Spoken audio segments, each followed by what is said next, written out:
महावीर स्वामी और चंड कौशिक नाग।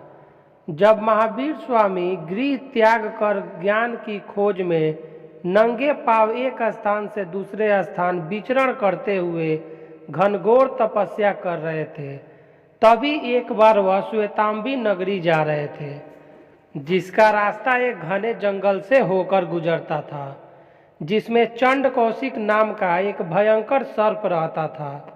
उस सर्प के बारे में प्रसिद्ध था कि वह सदा क्रोध में रहता था और उसके देखने मात्र से ही पक्षी, जानवर या इंसान मृत हो जाते थे। जब महावीर स्वामी उस जंगल की ओर बढ़े तो ग्रामीणों ने उन्हें चंड कौशिक के बारे में बताया और उधर न जाने का निवेदन किया, पर अहिंसा के मार्ग पर चलने वाले महावीर तो भय रहित थे। उन्हें किसी के प्रति नफरत नहीं थी और वे डर और नफरत को स्वयं के प्रति हिंसा मानते थे।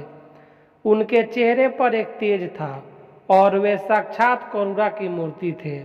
उन्होंने गांव वालों को समझाया कि वे भयभीत न हो और जंगल में प्रवेश कर गए। कुछ देर चलने के बाद अजीब माहौल दिखने लगा। जंगल की हरियाली छीण पड़ने लगी और भूमि बंजर नजर आने लगी। वहाँ के पेड़ पौधे मृत हो चुके थे और जीवन का नामो निशान नहीं था। महावीर समझ गए कि वह चंड कौशिक के इलाके में आ चुके हैं। वे वहीं रुक गए और ध्यान की मुद्रा में बैठ गए। महावीर के हृदय से प्रत्येक जीव के कल्याण के लिए शांति और करुणा बह रही थी। महावीर की आहट सुन चंड कौशिक फौरन सतर्क हो गया और अपने बिल से बाहर निकला। महावीर को देखते ही वह क्रोध से लाल हो गया और मन ही मन सोचा, इस तुच्छ मनुष्य की यहाँ तक आने की हिम्मत कैसे हुई। वह महावीर की ओर अपना फेन ऊंचा कर फुरफुराने लगा।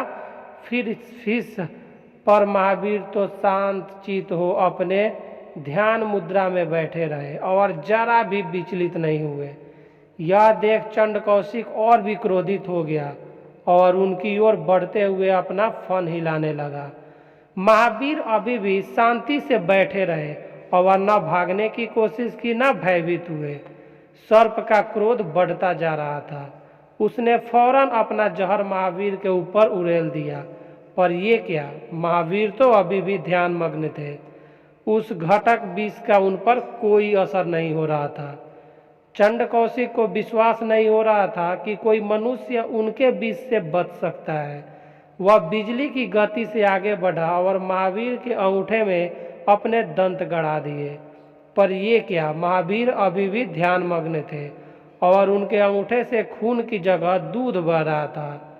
अब महावीर ने अपनी आंखें खोली। वह शांत थे।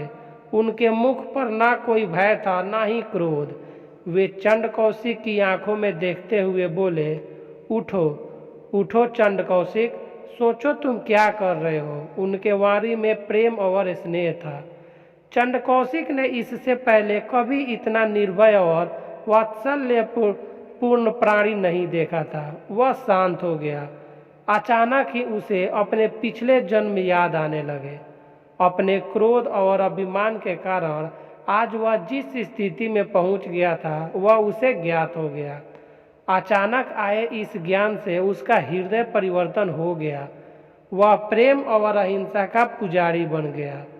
महावीर के जाने के बाद उसने चुपचाप अपना सिर बिल के अंदर कर लिया, जबकि उसका बाकी का शरीर बाहर ही था। धीरे धीरे यह बात सभी को ज्ञात हो गई कि चंड कौशिक बदल गया है। बहुत से लोग उसे नाग देवता मानकर दूध, घी इत्यादि से पूजने लगे, तो कई लोग जिन्होंने उसके विष के कारण अपने परिजन खोए थे, उस पर ईंट पत्थर फेंकने लगे।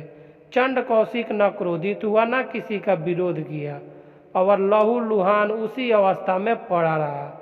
रक्त, दूध, मिष्ठान आदि की वजह से जल्द ही वहां चींटियां के झुंड आ पहुंचे।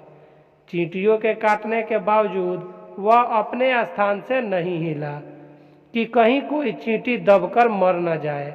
अपने इस आत्म संयम और भावनाओं पर नियंत्रण के कारण उसके कई पाप कर्म नष्ट हो गए और मृत्युपरांत वह स्वर्ग को प्राप्त हो गया।